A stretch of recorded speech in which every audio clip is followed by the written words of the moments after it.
I've lost 100 pounds in 4.5 months. Today is actually Father's Day. It is the 15th of June. So about a month and a half ago, I weighed 317. And as of right now, I'm 297. I've lost 100 pounds in 4 months. Okay, so I'm actually cheating here a little bit. I haven't quite lost 100 yet. I was 395 at surgery on February 2nd. And when I checked my weight about 4 days ago, I was 297. But I figure by the time I upload this, I'll have lost another 2 pounds and I'll be at 100 pounds down. So for the sake of this video, I'm down 100 pounds since surgery. The last update video I made, which I posted on May 1st, was shortly after I got back from my trip to San Diego. And at that time, I weighed 317. So I've lost about another 20 pounds or so in the last month and a half. And like I said, 100 pounds overall since surgery. And in grand total, since September of last year, when I first started this process and I was 417 pounds, hence the tattoo.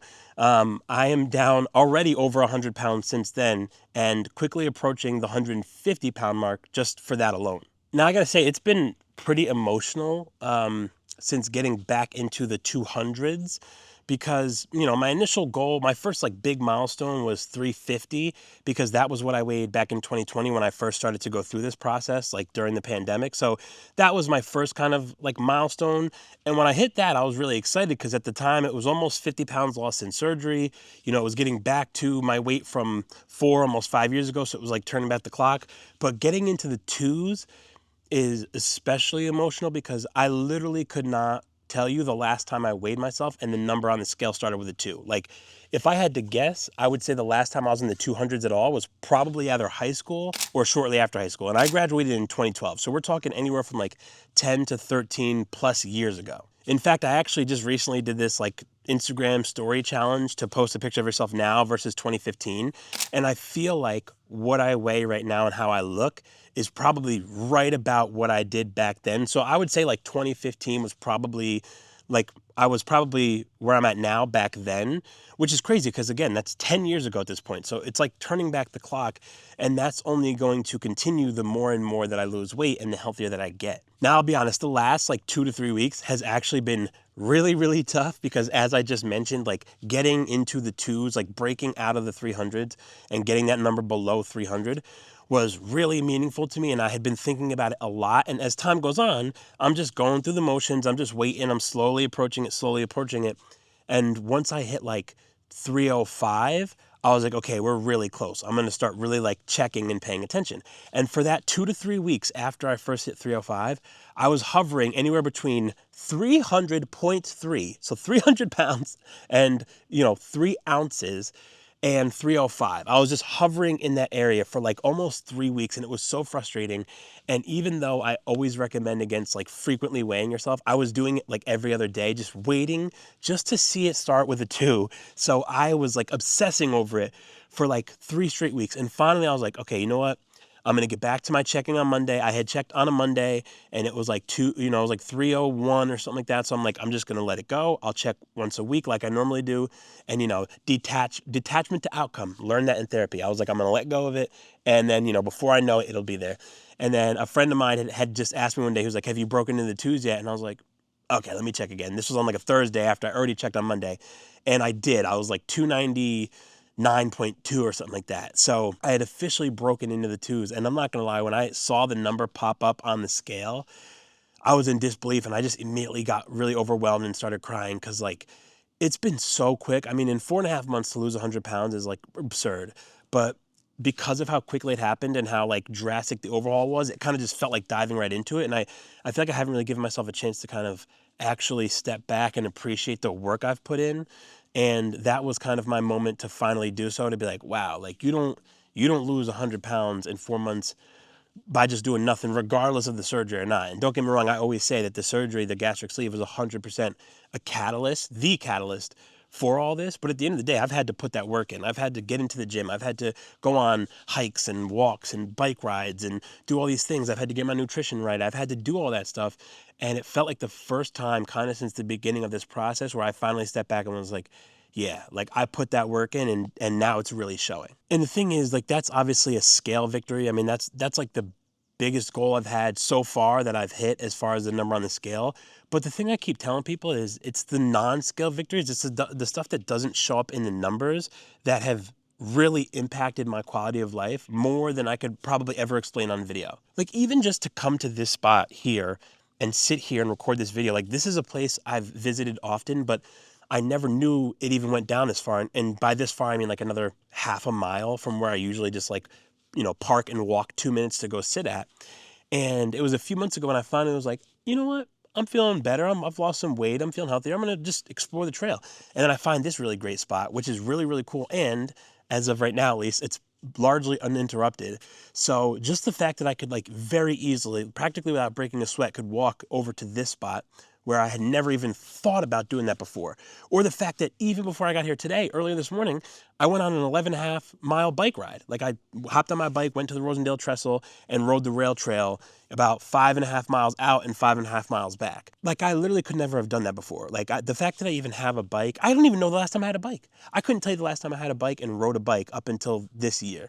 So it's things like that. It's things like the fact that I went to this diner the other day that I go to a lot and I fit in the booth. Like, honestly, I know that doesn't seem like a big deal, but the fact that I can just slide into a booth with ease now, without having to worry about if my stomach is going to be all pressed against it. The fact that if I'm on a plane, I don't have to worry about being like this the whole time now because I'm going to bother the person next to me because I'm just so damn wide. Everyday things, like the fact that my body has more strength and stamina, the fact that I rolled my ankle at basketball 2 weeks ago, and it was pretty bad. I took the next day off, and I was good to go. Before, I would have been like, that's going to put me out for a week. Like, there's no way I mean, literally, I've had ankle injuries in the past where I had to walk around on a cane, or I would get such a bad gout attack I couldn't leave my house. Like, things like that. I mean, I could go on and on and on about the quality of life stuff, but I just really want to emphasize it because I think anytime someone's in a weight loss journey, the very obvious thing to measure the success of that is like the number on the scale. And don't get me wrong, it matters. It surely does. Clearly, it matters to me. But it's the quality of life. It's your endurance and your strength and your stamina. It's your ability to enjoy life. And, for me to reclaim the things that I love doing that I was no longer able to, that is what matters more to me than anything else. So at the end of the day, the number on the scale is just a piece of the puzzle. It's the person I am, the person I'm becoming, the person I'm going back to being that matter to me more than anything else. I've been doing a lot of just overall reflecting lately. And like even today, it's June 15th. It is Father's Day as I'm recording this. And like I made a little story post earlier, a little bit of an emotional post about how like as I'm riding my bike early, I'm seeing all these kids with their dads and their families riding bikes and walking the trail and stuff. And I'm like, I have no memories of doing anything like that with my father. I have no memories of spending any quality time with him. Like the times that I would be around him, we'd be like playing games, eating junk food, and watching movies. And it made me kind of disappointed at first. And also because, my father essentially was my grandfather was essentially my father. And he passed away a few years ago. And so, days like this is where I miss him a little bit extra. But it also just made me realize like that I'm so, it was just kind of one of those moments where you realize that you can be upset about the things you didn't have, but then also quickly turn that around into being grateful for the things that you did have. So while yes, in many ways, I'm upset that I didn't have that type of relationship with my father, I had it with my grandfather. So I had one, and that's more than a lot of people can even say. And so I find myself, just reflecting a lot this week, just being grateful that I'm still here. I mean, honestly, like grateful that I'm becoming healthier, grateful for the support system, the friends, the family that I have, just grateful overall and really excited about what comes next. All right, now that all the mushy stuff is out of the way, I could tell you all the fun stuff that I've been up to. So first of all, the last month, the month of May, was actually pretty low key. I didn't do a ton of stuff, but one thing that I did do was go on my first actual camping trip, and I posted a video about it. If you haven't seen it, you can check the description or I'll link it up here or something like that. I went with my friend JP, and he's camped a ton in his life. I've never done proper primitive camping. I'm talking we hiked about 1.5 miles into the woods, up these rocks and cliffs and whatever, and like properly set up camp. We got firewood. We were like filtering water from the water source that was there, like proper full on primitive camping. And I got to say, it was fun as shit. Like I had an absolute blast. I mean, honestly, we ended up having to head out a day early because it just was raining so much, but the experience of it was so much fun. And the fact that I could even do that, I mean, honestly, 4 months ago, let alone like a year ago, there's no chance in hell that I would have been able to do something like that. Like the fact that I could hike 1.5 miles, spend a whole day setting up camp and like still be breathing forget about it. So yeah, that was probably the most exciting thing I did in May. Most of the rest of the month, like I said, was just very like low key, catching up on work stuff, setting some things up. But June has already been pretty eventful, and I got a few more things in store. And then the rest of summer, July and August into September, I got a lot going on. So firstly, last weekend, I was at Liberty State Park, which is one of my favorite places like ever. I love going there. It's right across the water from, New York City. You can see the Statue of Liberty, Ellis Island, all this other stuff. So it's one of my favorite places. But the Pokemon Go Fest, which I try to go to every year, I don't play the game nearly as much as I used to, but I try to go to that event every year. It's like basically one of the biggest events that they have, and they had it at Liberty State Park this year. So I went down to that and I had a blast just like getting back into the game, hanging out at one of my favorite places, walking around a bit, seeing all the cool different things that they had set up, like all the different displays and props and all that. It was so much fun. But the real fun of it was the fact that I got to meet one of my all-time favorite creators. His name is Nick. He goes by Trainer Tips on YouTube. And believe it or not, he, interestingly enough, is essentially like one of the reasons I got into like vlogging or got further into content creation. He makes Pokemon Go videos, and I remember like when Pokemon Go had first come out, I remember watching him and Mystic 7 or Brandon all the time. And that was literally like how I got introduced to vlogging. After that, I ended up seeing like Casey Neistat, Peter McKinnon, all these other people. But literally like those two Pokemon Go YouTubers were my introduction to vlogging. And I'm watching, I'm like, yo, this shit is cool. I'm like, this is like right up my alley. I'm an interesting person. I'm fun. I'm entertaining. I love being on camera, if you couldn't tell. And it literally introduced me to that world and inspired me to go get my first mirrorless camera back in November of 2019, which then snowballed into all of this. So really, like Nick and Brandon in particular, those two creators, are a pretty big part of my journey, actually. And I got to meet Nick at GoFest, which was just such a dope experience. Not only did I get to meet him and just have a quick conversation with him and get some advice from him on, what advice he would have for up and coming content creators, which I'll put at the end of this clip here. All right, so I'm here with... I'm Nick from Trainer Tips. Now, you've been doing YouTube for a while, right? So if you had one piece of advice for aspiring content creators, what would it be? Honestly, my biggest piece of advice is just keep doing it. Like, practice in public, learn from what you're putting out there. So maybe my next piece of advice doesn't apply, but like a lot of people get caught up on the gear, like I want to have everything right before I start. I really think you just do it and figure it out as you go. And it's nice to have all that to look back at too in the 100%. Future. Like you can see how far you've come, see the progress you've made. Dope. But the coolest part about it was that another creator I just referenced, Peter McKinnon, he recently started doing this thing where essentially he gets these little mini printouts of his photos. He puts them in the penny sleeves and the top loaders, like what you would put a sports card or a Pokemon card or something in. And he started hiding those around various places as he travels, or he would hand them out to people. So naturally, the second I finished watching the video that he was talking about, I went and ordered it and started doing the same thing. And I actually got to hand one of my prints to Trainer Tips, to Nick. Not only that, but the photo is actually one of the photos that I took at Liberty State Park. I'll post the photo up on the screen. And that was literally one of the first photos I ever took. Like that was in 2021. And that was shortly after I actually got into photography.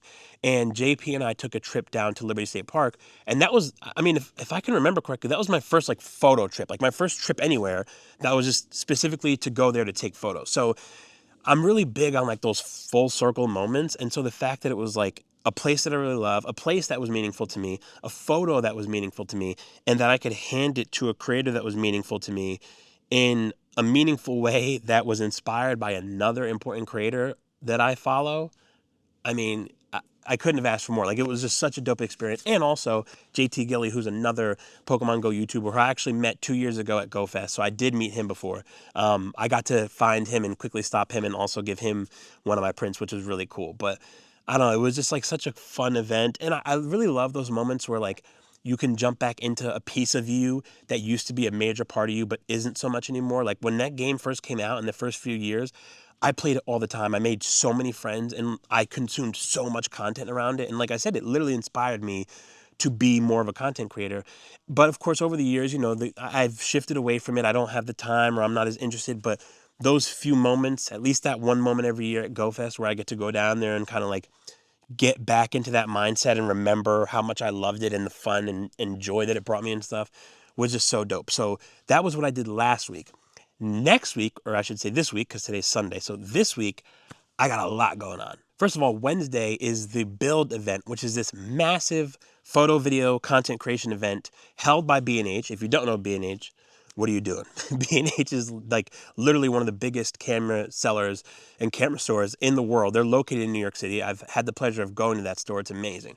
But B&H is a like literal world famous camera store. They're hosting a giant event, the Build event, at the Javits Center. I love the Javits Center. I've been there a few times for Comic-Cons.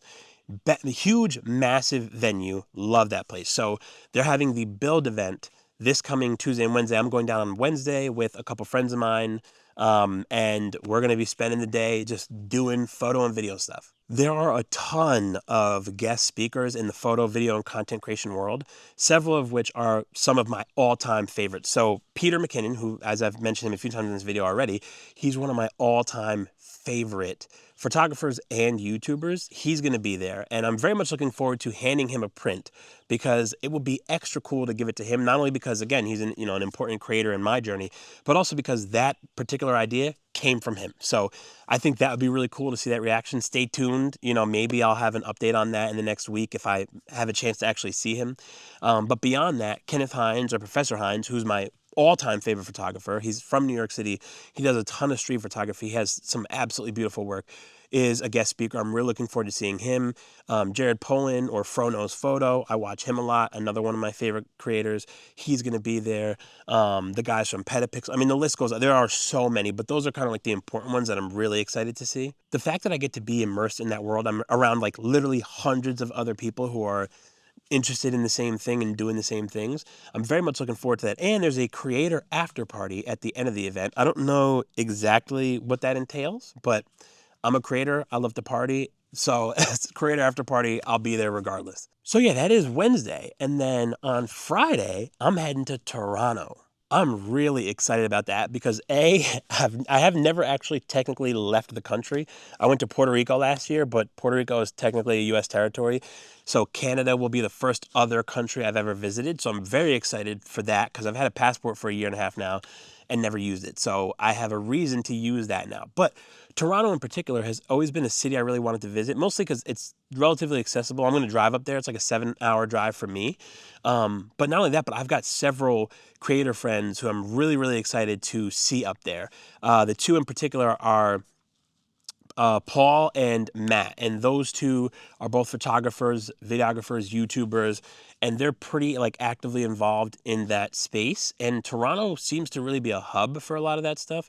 So it's, the trip is for pleasure, but it's also like a weekend for me to connect with some friends of mine that I haven't had the chance to meet yet, and to just kind of pick their brains and see how they do things and really like just get more into it and learn some stuff. Beyond that, in July, I'm going back to Bar Harbor to go on a camping trip for a weekend and go hit up Acadia National Park again, which will be a very, very interesting and important trip because it was actually 1 year ago on like Tuesday that JP and I went to Acadia last year. And that was kind of like the trip that kicked off this whole process for us because we were like, we are extremely overweight and disgustingly unhealthy, and we need to do something about it. And I'm really looking forward to making another video this time around and comparing what it was like last time versus this time. So that I'm really excited about. I've got Ocean City, Maryland for a weekend for a bachelor trip for my buddy Sean. I have the Utah road trip that I think I've talked about coming up in the middle of August. So quite a few things. My friend Sean's getting married in September, Comic-Con in October. So yeah, honestly, like the next few months is jam-packed. I'm really excited to be traveling, to be meeting people, to be just putting in work, honestly. Like I'm feeling really motivated, and so that's just kind of where I'm at right now. As far as the weight loss journey, what's next would be 250. I think 250 is just my next milestone because it's 250. It's that middle marker between 2 and 300. And it would be officially, 150 pounds lost. It would be 50 pounds away from my goal weight. And then after that, the goal weight is 200. But it doesn't mean I'm going to stop there. I'm going to get there for sure. But once I'm there, if I decide I actually want to be 190 or 180 or something like that, then I'll do that. But in the meantime, at least getting there, that's the goal. So we're on our way. We're under 100 pounds away from 200. And I'm just going to keep plugging along and just keep doing what I've been doing until I inevitably get there. I really appreciate you guys watching these update videos because I know that they tend to be a little bit boring compared to a lot of the other stuff that I upload. But I like doing these, especially because my life has changed so much and is changing so much so frequently. So the fact that people care about this and are interested in it, and the fact that there's a reason for me to even record this stuff, I just really appreciate that, and I appreciate taking y'all along for the journey. And as I've probably said in previous videos, this is also that added layer of accountability because if I don't keep making progress, then I can't keep posting, good progress update videos. And then y'all are going to be like, what the hell's going on? Where's the next update? So yeah, just again, reflecting a lot, being grateful, being very motivated and excited. And, stay tuned. I'm really happy to be posting more on YouTube again. Not only these update videos, but like the camping vlog. I'll be vlogging in New York City. I'll be vlogging in Toronto. I'll be vlogging on my trips. And then just other kind of like cool video ideas I have in between. I really want to get back to more of the long form stuff. And also just posting more consistently on like Instagram and TikTok with the short form. So yeah, I don't know. I feel really good about it. And honestly, it's so crazy that like losing the weight has made all of that stuff more possible, and it's interesting actually because I was talking to my therapist last week about it, and she was asking me, she's like, how do you feel like when you think about like how life is right now? She's like, how has the transition been for you, because it's so different? And I was like, honestly, it hasn't been difficult because I knew all this shit was going to happen. Like, she was asking me, she's like, these things that you're trying to accomplish, like, did you think you could do it, and da da da? And I was like, oh, 100%. And I literally always knew, like, the life that I wanted, which was traveling more, meeting more people, recording more content, growing as a photographer, being healthier, adventuring, camping, biking, all these things that I had not been doing that I wanted to. That is what I wanted my life to look like. And I've known that for years. And I would sit there every day and I'd be like, I don't know when and I don't know how, but I know damn well it's going to happen. And if you had asked me a year ago, there's no way I would have been like, yeah, a year from now, I'll be doing it and I'll be really in it and I'll have lost all this weight and da da da. I wouldn't have known, but I would have definitely told you, like I've always known, that it would happen. And it's just kind of crazy that it finally is. I mean, that's literally what manifesting is. And sometimes I think to myself, maybe my confidence is a little like misplaced and a little inappropriate, because it's like, all right, what are you confident in? You haven't done shit. Like, even in the moments where I was over 400 pounds and living a really unhealthy life, somehow some part of me was still like, nah, we're gonna get there. And that was without even ever having planned for it. That was never like I would be like that and then be like, let me go actually work on it. This is just how everything played out. And after some really, really, tragic years, I'm starting to find some of the best years of my life already in the last year or two. So yeah, sorry for getting back into the mushy stuff, but I don't know. Are you guys seeing this? Like, this bird, sorry to interrupt myself, but like, this bird has been back here just fucking flapping around. Anyway, yeah, sorry for all the mushy stuff, but this update in particular felt like it was kind of important to tap into that side. And you know me, I'm always going to be vulnerable online. It's a big part of who I am, and it's also a big part of the way that I best know how to express myself. So I will always do that. And again, appreciate y'all for sitting here and listening to me or watching me or checking in on me or following along or anything like that. Even just the people who are just kind of on the sideline, just paying attention to it. It really means a lot. And I will say this, definitely stay tuned because I've got a lot of fun, exciting stuff upcoming. So, as always, if you enjoyed, make sure you subscribe, follow, all that good stuff. Drop a like or a comment if you want to support. And as always, I will see y'all in the next one. Peace.